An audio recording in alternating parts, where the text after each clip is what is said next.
Hey, good morning, good morning. It is October 23rd, so go ahead and peep out what's down there. We got 2 weeks left in this trimester, so make sure you're on top of everything. All right, first things first is it is Red Ribbon Week, so check that out. Red Ribbon Week today is Pajama Day, tomorrow is Career Day. Yeah, and then Wednesday is going to be Neon Day. Thursday is going to be Twin Day, and then Friday is that green and gold. Now, I will say this. Today they talked about the dangers of vaping, and this is something to be concerned about because it's prevalent among young people. And the wild part is we understand the dangers and addictiveness of nicotine. We also understand the dangers and cancer-causing effects of tobacco.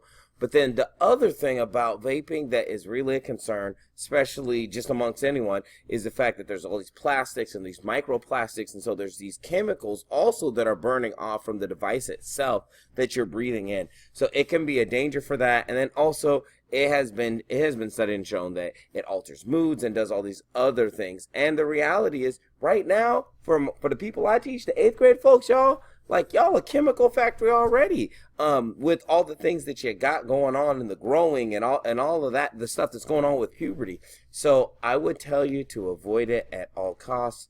And I would also tell you, if your friends are into these things, then I would definitely be like, talk to them for their own long-term health. So I just wanted to mention that. That was something that was mentioned on the announcements about for today. So anyway, let's go ahead and also, like I said, celebrate being drug free. All right, how was your weekend? Hopefully yours was good. Mine was good. Yeah, it was long. 2 weddings, a birthday party, the pumpkin patch. So grades, I didn't grade anything, I didn't email anything, I didn't do none of that. But I do want to say this is that entered in progress reports, right? And then also already in Canvas, there are also your guys's journal checks. Those are already in there, and then they'll be entered into Aries today. And then we'll start grading. Guess what assignment? This assignment right here. So make sure you got this actually turned in. This is the assignment we're going to start grading on Tuesday, and then hopefully it'll be entered into Aries by Wednesday, Thursday. So we're going to start grading this like Monday, Tuesday. So make sure that you got this taken care of and turned in, because this assignment, guess what, it leads directly into our next assignments. By the way, anyone who we didn't capture on Friday, we will capture your journal check today. That way we can get those entered in by Tuesday. I think most of them are already in Canvas though. But it goes directly into this assignment. So here's the what's next and why that independent, dependent, and control variable enter directly in. Because now that you have a testable question, and here's the thing about the testable question, I do want to make sure. So here, I'm going to move myself over there so that you can see what's going on. Okay, right here. So it says the testable question, right, that involves the objects and their mass, the forces acting on them, and the resulting motion. So it has to do with those 3 things, your testable question. So someone had a testable question that was like, if I charge my phone on a regular charger, and then I see how fast it charges, and then I charge it on a wireless charger, which one will charge better now or faster? That is a testable question. But does that have anything to do with mass, the forces acting on the object, and have to do with motion? It does not. And so because of that, they got to redo their question, okay? So make sure that your question is testable and it has to do with those 3 things, okay?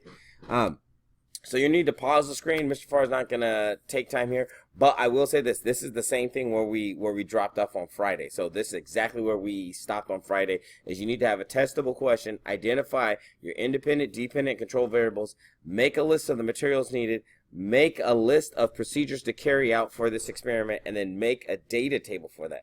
Now, we talked about all of these things on Friday, so if you want to talk about them again, go back to Friday's video. We talked about all of them on Friday, so I'm going to pause, or you pause, and then get this done. And I'm going to show you how this connects to the very next part of what we're going to do. And when we say testable, remember this, it means it can be done here in the classroom. Or for those of you guys who are at home, it can be done in your home. So whatever the materials are that you need and whatever the things you got to be able to do, you got to be able to do it at your house or here in the classroom, okay? All right, so let's go ahead and you can pause, get all this stuff done if you don't have it done from Friday, and then we'll move forward. Okay, so I put this question here. I put this question up here, and I would tell you, put it on the top of this page. So right here, write this question there.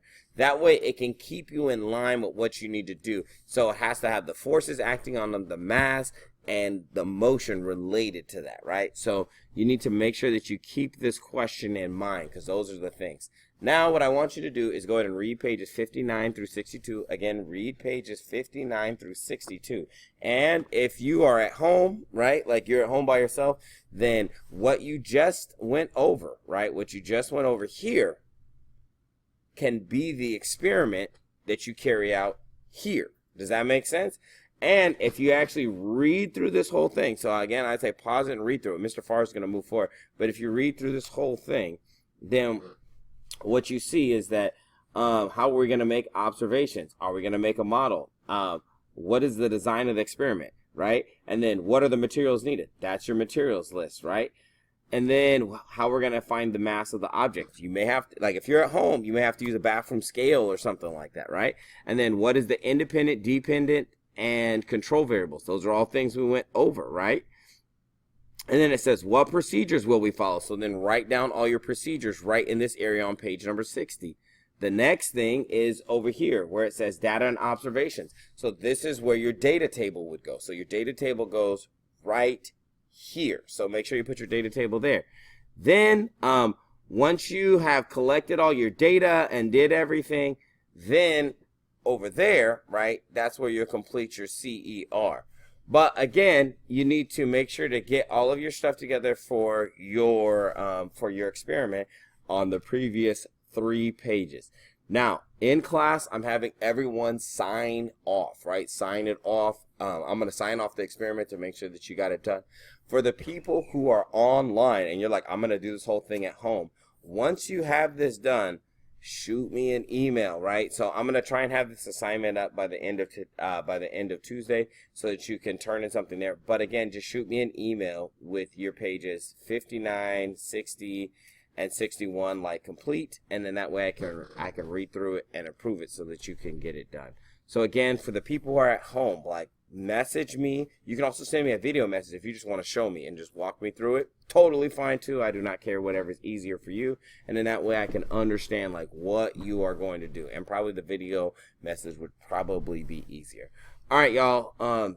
Have a wonderful day. And if you have any questions, please message me. Peace.